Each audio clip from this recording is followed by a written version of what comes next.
I am delighted to be joined by two of the UK's biggest real estate players.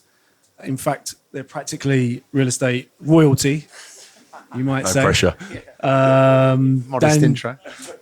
Dan Drogman of Smart Spaces and Darren Lovelock of Lorette Controls. I'll start by asking you, Dan, just give us a quick intro to yourself, please. Thanks, Wesley, for that very modest introduction. I'm Dan Drogman. I'm the CEO and founder of Smart Spaces, a business I founded with my brother Tom 14 years ago from this year. And we're a smart building operating system deployed across 75 million square feet in 26 countries, and proud to be a Schneider integrator.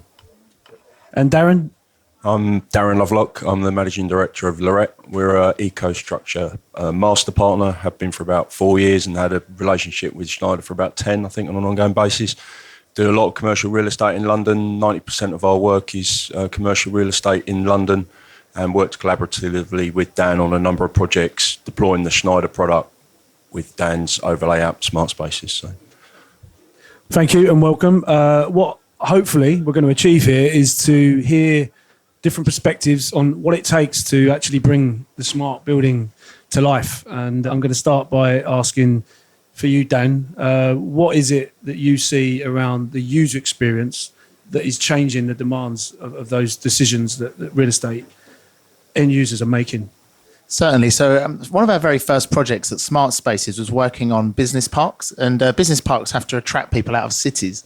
So they have to show off a fantastic amount of amenity to attract people away from the city. They also need to deliver that amenity and measure that amenity to see what's successful and what isn't. And so that was the birthplace of the Smart Spaces app. And that's the app that every tenant or every user of a campus or building would use to access those amenities. And quite quickly after deploying that across the business parks and measuring what worked, that meant that the property investor could then start targeting things that were successful rather than a sporadic approach. And then actually central London landlords started to talk to us to say, well, actually, I've got this tower in the centre of London. It still has a wealth of amenity. I would like to showcase that. And actually, even with our own business, it wasn't until we deployed our workplace app that everyone realised that we've got some of the best cycling amenities in our building. We've got showers, facilities. We actually show real time what's available there and how many bike spaces there are. And people don't know what they don't know, really. And the app is a great way for a modern business to advertise those amenities and make accessing the office as easy as possible. So a lot of data, I would imagine, to make all that happen. Darren, for you, having worked in the real estate market for many years, I won't say how many, but thanks. With the demand and the need for all this extra data, how have you seen those changes for you as an organisation? I think at a technology level, it's certainly changed. We're not seeing diverged networks now. We're seeing all building operating systems on a converged combined network, so that data can be centrally collated and offered up to the likes of Dan's systems. And I think the other thing that we're really seeing is data normalization in terms of naming conventions and things like that. These apps and analytics and things like that are only good if you can actually analyse what that data is and where it's coming from. You know, Dan and I have had lots of conversations across a number of projects about how important that is and the early engagement around that. Yeah, certainly. I mean, actually, before the naming convention was enforced on projects, we used to kill the poor graduates in our office by making them manually tag fan call units and link the assets from the 3D model to the data points that we would extract from the building. And so by deploying naming conventions, we can then use ML to do that. And actually, it's far faster and way more effective, and our graduates don't quit after 6 months. So thanks, Darren, for embracing the naming convention. So what I think you're describing is that your requirements from the likes of an integrator are actually quite demanding now in terms of the naming conventions. What do you look for in those subsystems that are deployed on premise in the building to enable your solutions to come to life? Yeah, certainly. So we start with the end user experience we want to deliver to the tenant. And so for the modern occupier, the most important thing is accessing the building. So they need to be able to access that conveniently. So we use Apple Wallet and Google Wallet to deploy mobile credentials. So you can use your Apple Watch, you can use your iPhone, Android phone, and you can download that app from home and get onboarded. So you never have to go to the security department to get a pass printed. You know, no more lost plastic passes. And another thing you can do is dynamically take that pass pass away from their phone if they don't visit the building for 90 days. So that's obviously makes it more secure, and also means you're not wasting money on credentials that you don't need. So all these base systems need for us to have an interface, and it's a read-write interface. So we're extracting data out. That's how we know we've arrived at the building. And actually, some of our really nice clients will give you £8 to spend on lunch. So when you badge in, £8 goes onto the credit in the app, and you can spend that in the cafeteria to buy your coffee, to help try and combat the travel expense and attract people back to the office. Now, that data that we know they've arrived is coming out of the systems that Lorette will install within the building. And so when it comes down to the BMS and the energy side and the lighting, we have the ability to control the lighting above your desk, so you can make it more like you have it at home. So some people like to tune the white. We actually sometimes laugh that we have these really fancy tunable fittings, but everyone chooses the nice warm lighting. No one has the kebab shop stark lighting, which is like, it looks like the thing that traps flies.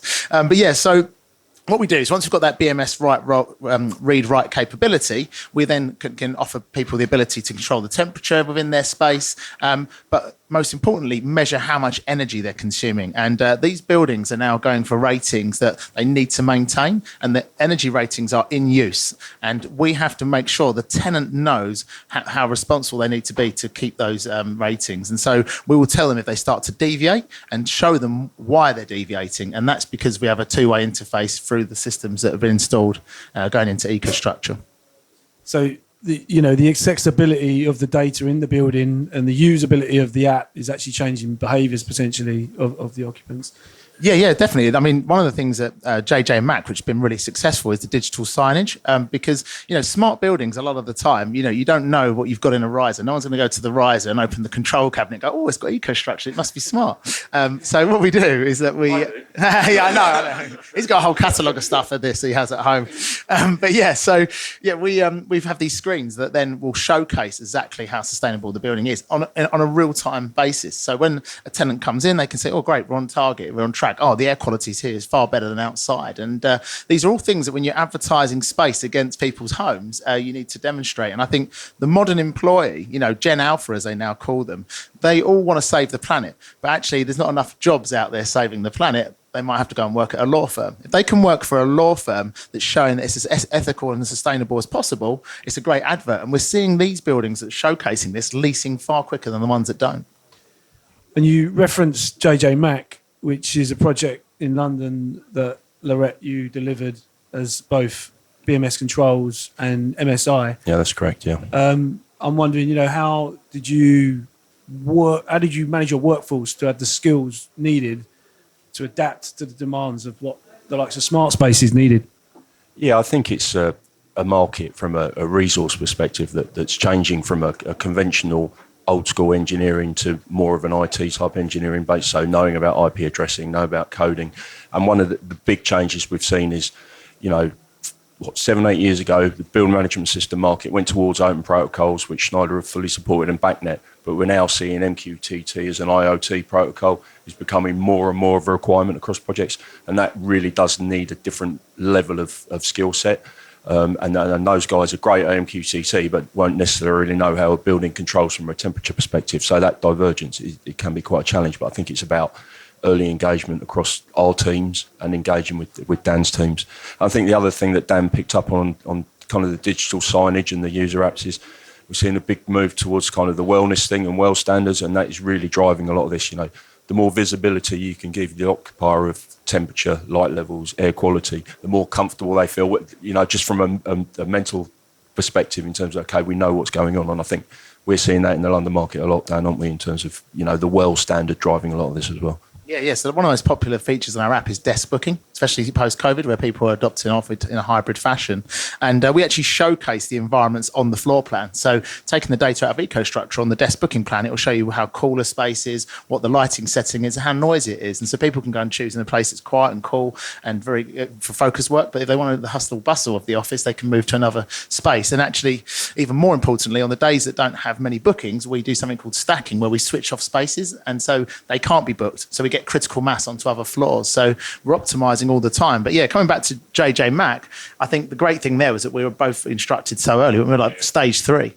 So we had this written into the stage 3 design. And that was really the key to success. And that's the key to getting the building up and running straight away. So we were live with the app at PC.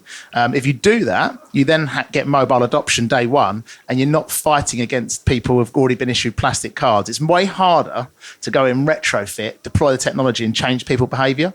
That's one of the great things about what we do, is that typically a new company's moving to that space, so they're in a change management mindset. So that, do you know what, we're not happy with the way we used to do things in the past. Let's embrace the new. But if you don't get it ready and live on day one, you can lose that advantage. So those use cases and outcomes that the end user is looking for in the app, for example, that was all defined quite early on, was it? And then going forward, how adaptable is that in the user interface? Yeah, certainly. Look, we were second guessing in the early days when we were developing this. It was like a research play. And so we deployed a whole host of functionality, measured it and see what got used and what tenants wanted, and then honed our product. And actually the way we sold the technology to JJ Mack was to take them to our other projects and showcase these user experiences so they could see it for themselves. And that's how we got buy-in. But that's certainly how we work. We'll define what you want to do as an end result in terms of the user experience and work backwards from that. And the really nice thing about that is that it works really well with things like wired score, smart score assessment. So we got the world's first platinum rating for a building in London. And that was because it's all about what we're delivering to the tenant, and that's creating a product that's relevant for today's workforce. So this user interface, the app, Darren, is big business, right? I think. Why would you not maybe enter this market? Do you have grand plans to? Right, but that question wasn't on the agenda. I think from our point of view, Lorette as a business has always been a building enabler. So our background is building management systems, energy management systems. We've moved into converged networks and providing all that data on one network and then normalising it. So whether you want to call it a data lake or an on-premise collection of all the data, I think Lorette as a business, we're firmly ensconced in that, and we see that it then gives the end user the opportunity to add in apps. As long as the data is normalised and it uses an open protocol, you can use smart spaces. You might want to use an FM analytics package. It gives more flexibility moving forward. And I think from where we're at, that's kind of our market offer, and that's how we see the market in the UK, particularly at the moment. Yeah, I think the MQTT piece, I think, is really important because that's definitely evolved. And I think it's just a much easier way to get data out into the cloud. So it's encrypted. I know there's BACnet SC, but it hasn't really taken off. Not enough manufacturers have embraced that. And there are limitations on connecting that directly to the internet, and you would be uncomfortable about that. But the way MQTT works, we can happily publish that encrypted straight to cloud, extract the building, and it will give us a change of value update. So rather than us poll BACnet, what is this temperature? What is this temperature? Which creates a lot of network traffic. Yeah. It just tells us there's a change of value. So much more economical in the packets of data that make it up to our cloud. So, specialists delivering what they're really good at, sounds like, and the partnerships and alliances to deliver mutually to an end user are important. Yeah, I think so. And I think, the developer on JJ Mack has seen that. I think they, as you say, Dan, they engaged early. They like the product they got at the end, and we're all working together on the next project now. So, that must be testament to kind of the end product, really. But I think, it's about engagement and working collaboratively together to give them that experience. Yeah, we'd like to think that, they're the rails and we're the train that operates on the rails. Maybe you're the steel that makes the rails in the first place. A bit more intelligent than that, but yeah, certainly I've been called worse things. But it's very much a collaborative approach. And actually, the more functionality you can put into your technology that we can get in front of the end user. We sometimes like to think of it as like a car with loads of extras you didn't know you had. We actually integrated with a building quite recently. It's a very famous building, and we didn't know until we looked into the data points we connected to our platform that we could open the windows. I know it sounds revolutionary, but there was an actuator in the windows that would open them electronically based on the air quality. Even the building owner didn't know this. It was in the design, but they just forgot about it. And obviously the building's been sold 3 times since. So, O&M manuals disappear. But we're just looking at these points. We're going, we could save you some money here. We can actually just bring in some natural fresh air ventilation, integrating with the BMS. And it's great. And so tenants quite like that. We found another building recently that had a variable air volume system they didn't know they had. So again, we could ramp down the fresh air when there was no one there. It's so funny, actually, how much you're starting to sound like a HVAC fundamental specialist there, Dan. So careful. You're treading on his toes. No, never. But I think the other interesting question, probably more for Dan, is kind of where does it end and what's next? Because like when we first met, it was probably on 160 Old Street, and at that point the technology was there, but it wasn't as advanced as it is now, was it? In terms of Apple Wallet and things like that, it was temperature control and lighting control. Kind of what demands are you seeing as the next steps that you think could be a challenge? Or? Yeah, it's how we interface with the user. So I think, we will be doing integrations into sunglasses and optical glasses that have smart functionality. And so that will be the way you authenticate and access the building. Many of our clients want us to do away with actually badging in the first place. So the speed lane's just open. So we actually work on a way where just the person that doesn't have the credential on them, the gates will shut. So it makes it feel like the building's more welcome and open, but you're not forgoing the security levels. So we do an awful lot with lifts to optimize them there. Actually, quite a funny one at JJ Mack was the request to, if you try and call the lift to the first floor, we tell you to take the stairs, which I thought was quite a nice one. I think that's definitely the direction it's heading. And we actually made a big hire talent last year, which is our head of AI, because we're collecting terabytes of data out of these buildings on a daily basis, and actually it gets beyond like a human ability to interrogate that data and find insights real time. So we're deploying machine learning there to find those insights, and actually that's when the building will optimize itself. Like it will decide which floors to switch off based on the booking patterns, which is great from an FM perspective, because if you've got a massive portfolio of properties, it's like you've just doubled your workforce. You've got eyeballs on your building 24/7, self-optimizing without someone tired falling asleep in the BMS room. You can even keep an eye on your little beehive, Dan, can't you? Yeah, no, totally. There's some great things on the JJ Mac. There's actually a beehive cam, because actually now planning permission in London, you have to give back and one of the ways of doing that is through the beehive to help pollinate the plants. And so actually we've got a JJ Mac honey, which is advertised and distributed through the app. There's no building built without a digital pathway or a beehive. But may I just say, we did it first. Obviously. So you kind of stole my last question, really, which was, where do you see it going? You've kind of already answered it, but maybe you haven't, Darren. So where do you see the demands of? From a Lorette perspective, I think it will become more and more integration and less delivery of like old school BMS outstations. I think you'll have more IoT devices. I think the intelligence will either live on premise, in a server, in the cloud. I think you will have a lot more packaged plant. I think there's still a move towards that. I think you're right, Dan. I think there's still a lot to be done around the user experience in terms of how much information and control the users can have. And then I think the ongoing, I think the key challenge for the industry really is early engagement. There's still a lot of suspicion in the UK about early engagement is a bad thing, but I think that needs to change to help get to the end result. Always been a blocker, isn't it, to achieve the best outcome, early engagement. But so I don't think I'm going to keep everyone too much longer. We have DJ Badir ready and waiting, and nice sunshine outside. So I'll just finish and say massive thank you to both of you for sharing your insights, and thanks to everyone for listening. Thank you. You're welcome.